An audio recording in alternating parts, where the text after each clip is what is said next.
ilma namaa jalqabaaf dhumasa tilmaamuni in ulfaata waan hunduu makeessa. Ilmi namaa daggalaa turee buleet dabala. Ilmi namaa daggalaa turee buleeti dabala. Ilmi namaa daggalaa turee buleet dabala. Ilmi namaa maalu daggalaa turee buleeti dabala. Ilmi namaa daggalaa turee buleeti dabala. Ilmi namaa maalu daggalaa turee buleeti dabala. Silaan akkuma keenyaatti dhala namaatti isaanis har'aaf carraan gante haadhaaf abbaa dhabanis haadhaaf abbaa dhabuun isaanii qoda Rabbiiti. Daa'imman kana gargaaruun qoda lammiiti. Ilmi namaa daggalaa turee buleet dabala. Ilmi namaa daggalaa turee buleeti dabala. Ilmi namaa daggalaa turee buleet dabala. Ilmi namaa maalu daggalaa turee buleeti dabala. Ilmi namaa daggalaa turee buleeti dabala. Ilmi namaa maalu daggalaa turee buleeti dabala. Daa'imman har'aa warra abdiin eegaree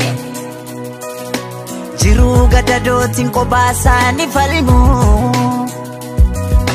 Haadhaaf abbaa dhabuun isaanii qoda Rabbiiti. Daa'imman kana gargaaruun qoda lammiiti. Irra ilma namaa jalqabaaf dhumasa tilmaamuni in ulfaata waan hunduu makeessa. Ilmi namaa daggalaa turee buleet dabala. Ilmi namaa daggalaa turee buleeti dabala. Ilmi namaa daggalaa turee buleet dabala. Ilmi namaa maalu daggalaa turee buleeti dabala. Ilmi namaa daggalaa turee buleet dabala. Ilmi namaa maalu daggalaa turee buleeti dabala. Ona ongee keessatti bakkeetti coologne beelaan wal gajaana. Ganna bokkaa keessatti qaama keenya kichuu in qurraan waxalamna. Masliifataane otoon jaalatin kunoonuma jirra kunoonuma jirra jiruu gadadooti. Irra ilma namaa jalqabaaf dhumasa tilmaamuni in ulfaata waan hunduu makeessa.